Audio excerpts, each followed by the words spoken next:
Hey guys, welcome back to Checkerboard Chat, the official sports podcast of the Daily Beacon. As always, I'm Blake Monhagen here with Will Backus, Corey Sanding, and Noah Taylor. Today we're going to talk about Tennessee men's and women's basketball.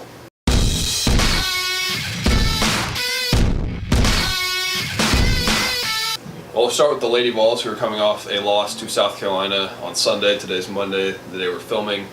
Last week, Noah predicted that Tennessee would win that game. It looked like it was going to get really out of hand early on. South Carolina opened up a pretty big lead. The Lady Vols were able to kind of crawl back into it a little bit, but in the end, they weren't able to make your prediction come true. So what was the problem with that game? Well, it was a terrible take, first of all, which in hindsight, I can say that now. But, yeah, I don't know. They were missing Tay Cooper, and it was kind of like the men's game. They missed one of their best players, and somebody came in and stepped up and just really hurt them, and it was Bianca Cuevas-Moore, who came into the game. Will told me after the game, came in averaging 8 points a game. Had other game this year where she had more than 20 points. She scored 28 last night. So, again, you hate to say that as bad as the Tennessee team has been, you hate to say that they would have needed to beat a top 15 team 2 years removed from winning a national championship, but they kind of put themselves in that situation. They needed a quality win. They had two chances against Texas A&M and South Carolina. They didn't get it. And the next two will not be quality wins against Vanderbilt and Ole Miss if they can beat them. So, yeah, just not good all the way around. Mm-hmm. Not used to throwing that if in there. Yeah, I mean, that starting at South Carolina was one of the most abysmal starts I've seen this season. They only scored 11 points in the first quarter, and South Carolina exploded to 27. South Carolina turned them over 7 times in the first quarter. It was just a really, really sloppy start. And, I mean, you mentioned how it got out of hand early, but then if you look at the scoring margins in the rest of the quarters, each team scored 16 points in the second quarter. Lady Vols outscored the Gamecocks in the third quarter, and then the Gamecocks outscored the Lady Vols in the fourth quarter, but not by a large margin. So it should have been a 2 or 3, 4 point finish, but it ended up being a 15-point game just because of that first quarter that really, really, really doomed Tennessee. Speaking of a close finish, Tennessee and LSU on the men's side in Baton Rouge on Saturday. LSU comes away with the overtime win. We'll just kind of start with talking about the obvious thing. Anthony Jordan, the official for that game, I don't know if you saw the stats, but they released the stats on how many fouls he called compared to the other refs. He called more than twice as many fouls as the other two refs combined in that game. Interesting. A picture surfaced of him in 2014 on his Facebook page holding up an LSU shirt. My take on this is it's kind of blown out of proportion because he was in Spain. He was outside the country. He sees an SEC school shirt. Obviously, he referees lots of college basketball games, so that's a team he officiates. And oh wow, there's an LSU shirt here in Spain. Let me take a picture and post it on Facebook. That's kind of his excuse or reasoning. I think it checks out. I don't know. There could be more to it, and that could come out later. And then I've seen some stats about him kind of giving favor to LSU in games he's officiated. Who knows if there's any credence to that or not. But it was a foul on Grant Williams at the end of the game. It was not a smart play. He went after the ball when it wasn't really a loose ball anymore. LSU had possession, and then that kind of led to LSU winning the game. I think it was a good call. I don't really see how you can argue it wasn't a good call. Obviously, the whole LSU shirt thing is kind of what people are latching on to. What are kind of your thoughts on it? I'm with you on that. I'm not reading as much into that LSU shirt thing as the ball fans are. And, of course, they're going to be upset because, Tennessee lost a close one. And, it's a really tough way to lose a game. That obviously was a foul. I don't know what Grant Williams was thinking going for that ball because at worst, LSU gets a half-court heave and you're going into overtime for a second time. And there's you could have made a really good argument that Tennessee could have pulled that game out in double overtime because it seemed like they had that in the bag to close the first overtime period. But I'm not reading as much into Anthony Jordan post as people are. If I was out in Spain and I saw an SEC shirt, even if it wasn't for a school that I would, cover, or a school I was close to, I'd still, think, wow, can't believe they sell that over here. I don't read as much into that. They've pulled out the facts that apparently last year when LSU was 17-14, that they said that Anthony Jordan, the games that he officiated, they were 7-0. I don't know how much credence you can give to that either, but I don't read as much into it as some of the fans have, and even to a certain extent some of the coaches have so far. Yeah, Rick Barnes spent about 15 minutes, the first 15 minutes of his press conference today talking about that game, and that was not only because he wanted to talk about it, but because there are a lot of questions about it, obviously. My thing is, if you're going to pick officials for games, every official is going to be related to some sort of school across the country, whether they went there, whether they have family that is currently going there.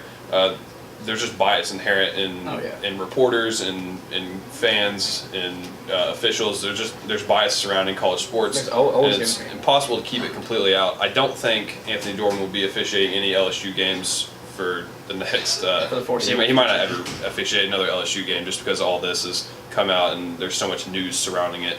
Do you guys see that situation? Yeah. You guys have any thoughts on it? I mean, yeah, I think it's kind of blown out of proportion. I didn't know about the Spain thing. I honestly hadn't dug too deep into it, but I mean, if that's the case, then yeah, it's kind of blown out of proportion. Sure, yeah, there are biases. I also saw something that said he might have gone to high school in Baton Rouge or something like that. So, but yeah, I mean, you have a good point. There's going to be biases anyway. There's refs who may be from an area and they're officiating the school for that area. I don't think that means that they're going to try to call the game in that school's favor because, you know, people legitimately try to eliminate those biases or at least not make them apparent when they're performing their jobs because it's just like any job. And they're held to a standard where, you know, if they let those biases show through pretty obviously, then they could get fired or, you know, they could get suspended. So I think it's blown out of proportion, but I would be surprised if he officiated LSU games just because of the whole deal that's been made out of it. Yeah, I think it's a bit of a reach too. I mean, fans are trying to cling on to something because I mean it was a close game. If it had been a blowout, you know, in either direction, nobody would have cared. Right? Nobody would have taken the trouble to dig this up. But I didn't know about Spain either, so yeah, that makes even more of a reach in my opinion. But I see why people are upset about it too. Yeah, and the thing is, if it was, I would put more stock into it if it was actually a really bad call. I didn't think it was a bad call. It was a good call. They also Yeah. talked about him going to the monitor at the end. Tennessee gets the ball after LSU hits both free throws. They're up 2. Tennessee's down 2 with 0.6 seconds left to go to the monitor. You can clearly see Anthony Jordan tells the people at the scores table to put 1.4 on the clock. And they don't. They don't put it on the clock for whatever reason, so it stays at 0.6. I don't think that really changes anything. You're still inbounding the ball at your opposite baseline. Grant Williams is not going to get he got a pretty good look. It was a nice pass by Admiral. He doesn't have enough time to gather and shoot it in his normal motion. He's not going to get it. You add 0.8 of a second, it's not really going to change much there. So that's kind of all I had to say about that officiating. I don't think it's as big a deal as a lot of people are making it. As far as the Lady Vols now going forward after their loss, what's kind of the outlook? We talk about the outlook every Checkerboard Chat now. We're getting even closer to the tournament. So what's kind of the picture for them? Well, they're definitely kind of in hot water right now because they really needed one of those signature wins against either Texas A&M or South Carolina. Sure, they beat Missouri on the road in a really close game, and that was a good win, but I'm not quite sure if that lone win was enough to put them in the tournament. I think you pointed this out. They don't have a win against someone who's top 30 in RPI so far this season, and they're closing the season with Vanderbilt and Ole Miss, so they're not going to get one of those wins against someone who's top 30 in RPI. So they definitely need to pick up those 2 wins, and then I think they need to have a pretty strong showing in the SEC tournament if they really want to solidify a spot in the NCAA tournament. I haven't seen the most recent projections about it, so I'm not quite sure where exactly they lie right now. If I had to imagine, they might be one of the first 4 out, which means they're still in, but they're really on the bubble. So they definitely need to get these 2 wins, and I think they need to at least win a game in the SEC tournament if they want to have a really strong chance of being picked on Selection Sunday.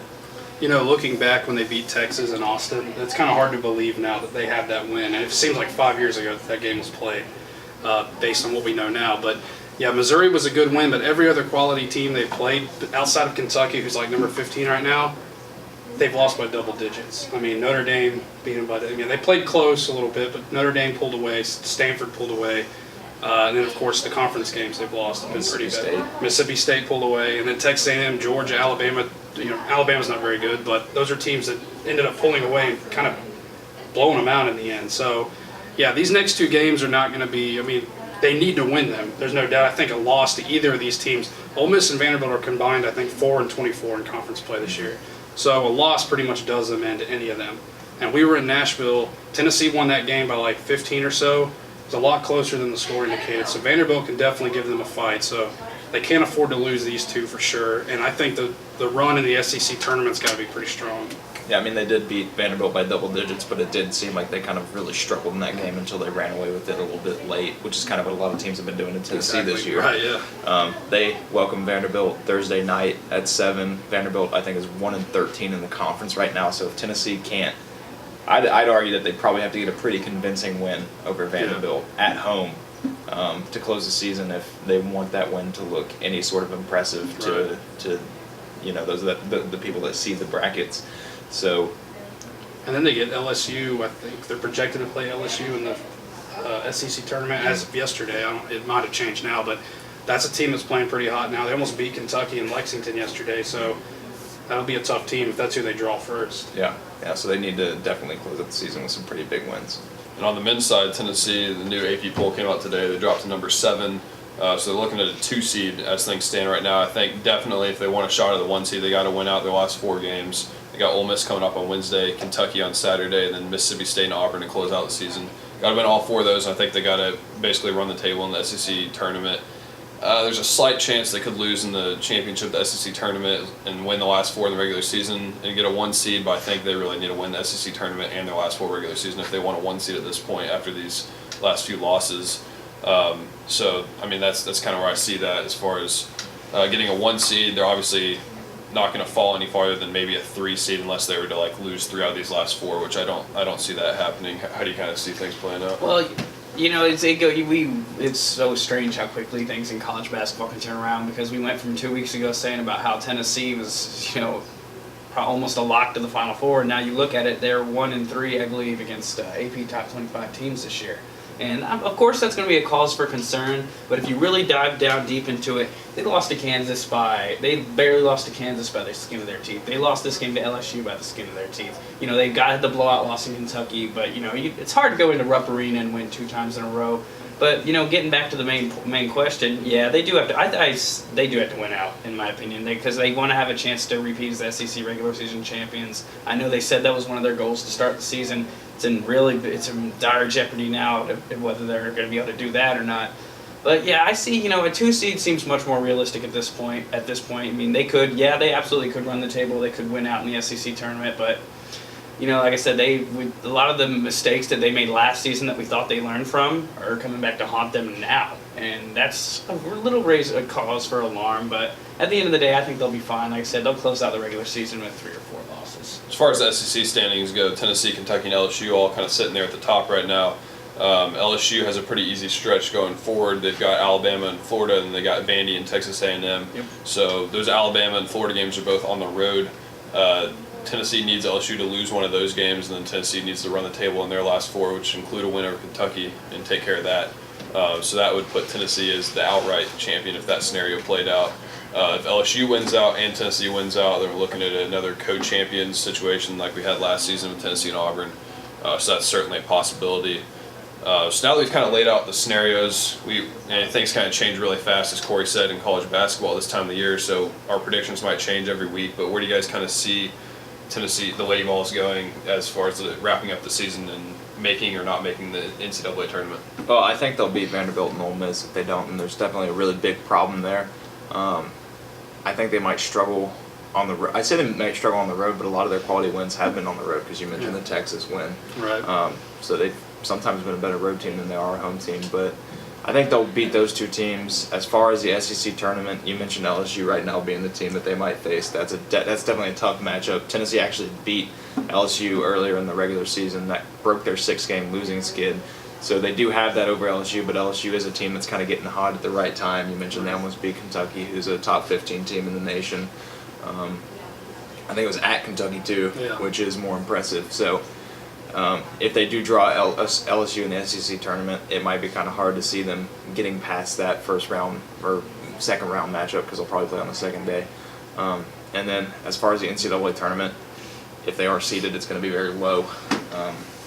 I do kind of struggle to see them not making the NCAA tournament, just because of the precedent of the Tennessee brand and how they've never missed the NCAA tournament before.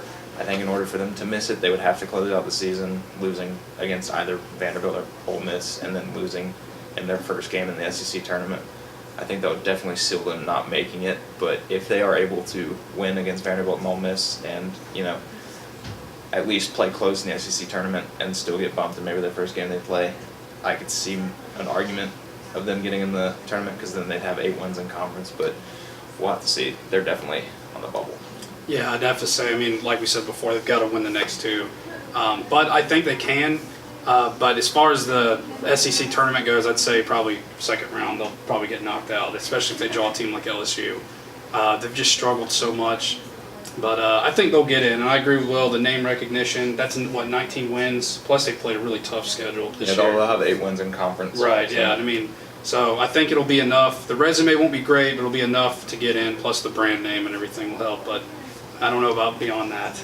I mean, the brand name, that kind of has to be like Alabama last year in football whenever, their schedule is really bad. Their strength of schedule is really bad all season, but no one's going to doubt that because of the precedent they've had. Obviously, the Lady Vols haven't been as good the last few seasons, but if you're at the bubble and there's 2 other teams, mid-level major conference teams, and it's the Lady Vols up against them, that has to be a factor, right? Yeah, I mean, you probably have to pick Tennessee in that scenario, especially if it's a region that's close to Tennessee. Maybe even not, because Tennessee Lady Vols fans still do travel pretty well.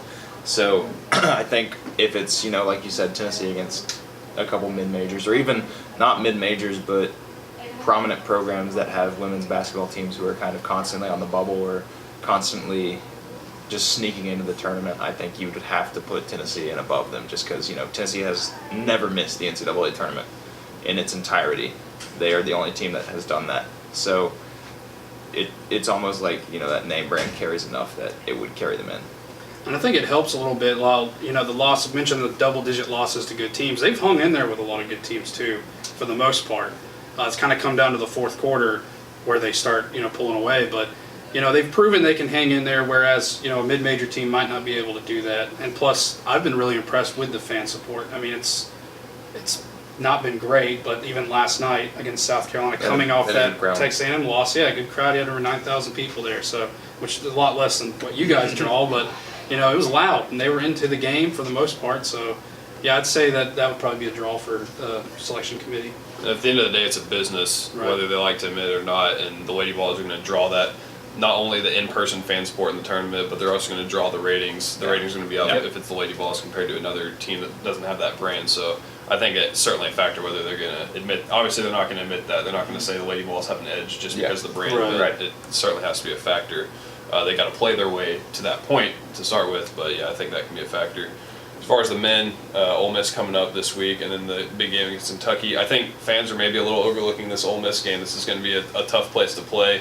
A midweek game. It would be a trap game with Kentucky coming up on Saturday.